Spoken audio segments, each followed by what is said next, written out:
Today's video is sponsored by HelloFresh, America's #1 meal kit. HelloFresh makes cooking at home fun, easy, and affordable. No matter who you are, you have to eat, and you really should eat properly. The gamer diet of coffee and water really just won't get you what you need. That's why HelloFresh is here making eating better, easier. There's no grocery stores, no stressful meal planning, just everything you need delivered right to your door. HelloFresh has options for everyone, including family-friendly, fit and wholesome, and quick and easy meals. So there's something for everyone there. With 50 weekly options, including a rotating selection of items on the HelloFresh market, there's also plenty of choices to choose from, no matter the occasion. It really is a good setup. There's a reason that HelloFresh has more 5-star reviews than any other meal kit, so you're always going to get something delicious no matter what you choose. For me personally, the fit and wholesome meals have been really clutch. I work out 4 to 6 days a week, and HelloFresh makes meal prepping much easier and gives me what I need on a consistent basis. Use my link or go to hellofresh.com and use code POGSILKMAY16 for up to 16 free meals plus 3 surprise gifts across 6 HelloFresh boxes plus free shipping. Once you click, my description will live update to count the purchases. Go give it a go, guys.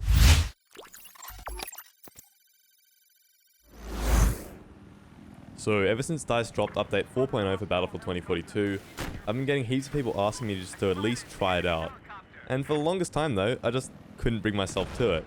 See, playing 2042 as your main game somehow makes it bearable. You build up these layers of cope and you just have these, you hold the game to a higher standard than it really is. But if you actually play good games, and then come back to 2042, that's when you experience how rough it really is. Anyways, recently I copped a 2-week ban from my main BF4 server, so I thought it was the perfect opportunity to try out 2042 again. This ended up being a horribly bad decision. I think I lasted about 12 minutes playing that game, and it's actually annoyed me enough to make another video on it. For me, update 4.0 confirmed how disconnected DICE really are with the community, and things might be in their worst state ever. But for the purpose of this video, I'm really not going to go over any of the 30,000 bug fixes, or whatever DICE claims. Sure, it all looks good on paper, but after actually trying the game, and watching a lot of others play it, most of this stuff doesn't seem to have helped at all. What was changed with the update was a lot of bad things. The game has been broken to an entirely new level, and in my opinion, it seems like they're trying to ruin everything fun about the game. For me at least, my favourite things to do in BF 2042 were playing infantry and flying the Nightbird. Sometimes jet was fun, but for the most part, heli infantry is where it's at. In update 4.0, they've basically put the Nightbirds and jets in the bin, and it's absolutely ridiculous. Firstly, we have to take a look at the biggest threat to everything in the game, the transport helis. Literally everything in the game is countered by this one transport vehicle. Condor and Hade are easily the strongest two in the game, and with those 2 laser accurate miniguns, a 50mm cannon, and raid boss levels of health, these things are just absolutely broken. I made a video on them a few months ago just showing how strong they are, and this is with no practice. We farmed it up really easily. I have no experience in these vehicles. I bet if I played them a lot more, we could get even better with them, but this is just a start and it was months ago. They are even stronger now at players actually learning how to play them perfectly, and obviously in that video I begged for a nerf. They very much need a nerf right now. DICE have seemingly ignored the vehicle though, and it just hasn't been nerfed at all. In fact, they actually recently buffed it, so at 2 shots Nightbirds, 2 shots jets, and it can easily kill any ground vehicle. Even an AA, you can hover on top of an AA, can't even see you, and you can just kill it. But this Apex Predator is not all. They've basically nerfed the flares on the Nightbird, and by nerf I mean pretty much disable them. One of the most annoying deaths in BF4 is having things go through flares, especially when it's a one-shot weapon, and in 2042 this happens consistently. Softlam AT missiles and those bolt interlock missiles will one-shot the Nightbird consistently through flares. It's actually just so funny to me at this stage. We asked for a bolt nerf since the game's release, and they've actually made it even stronger. It's quite literally the best AA in the game. In fact, even jet lock-ons go through flares now, and basically everything other than stingers will go through your flares.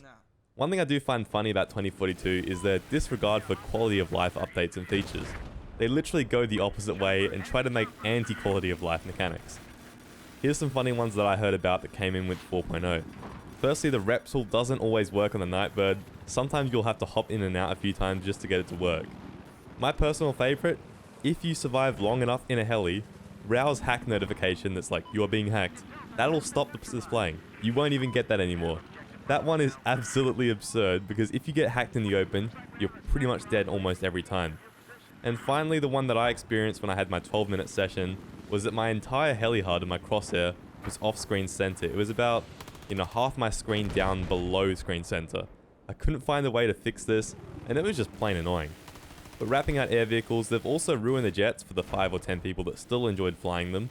It seems like the jet roll rate is now significantly slower, and now instead of the Su-57 being the better jet, the F-35 turns faster. This one is just flat out stupid. I don't know why they changed the jet physics for the worse, and they've also just made one jet faster than the other, when all we've ever wanted was for both jets to turn the same speed. As for infantry, the things I enjoyed were the movement and gunplay, and while the gunplay still seems okay enough, the movement has been nerfed a fair bit and now just seems less interesting. Mouse input was by far the biggest issue with infantry though, and that still isn't fixed, and apparently a Boris turret and PKP meta has came to life, which just sounds really annoying to me. And finally, for those who enjoy playing armor, the C5 drone exploit still works, so you can effortlessly kill anybody in a tank. Doesn't matter how much time someone puts into tanking, they cannot counter that. It's just broken. There is literally no way to counter that. So in summary, air, infantry, armor, each part of the game is absolutely in a disgusting state and has game-breaking issues, and a majority of them were actually introduced with this update. And maybe you don't want to take my word for it, and that's fine, but I'm pretty sure EA sees it the exact same way. Recently, EA released their earnings slides, and within those they covered their portfolio of live services. This may have been a mistake, but 2042 was literally missing from it, and instead Battlefield 5 was the title shown for the Battlefield franchise. It might even make sense though, seeing that Battlefield 5 has a much higher average player count. Now my prediction is that they'll scrape through the year of planned content, and mainly focus on the next game, which EA has recently said is likely to be in 2024. The initial plan was 2023, but they don't want to rush things and end up with another 2042, but only time will tell. Broken Battlefield games are sadly the norm at this point. If they actually go through with this and just scrape through, I think it would definitely make sense from a business standpoint. I really cannot see why EA would pour money and resources into an incredible year of content for a game with 2,000 players. I think a large chunk of players already got their year of content included with the gold or ultimate copies of the game, so I just can't see how this would form a major additional stream of revenue. Anyways, I hope you guys all enjoyed, and I'll catch you all on the next one. Peace.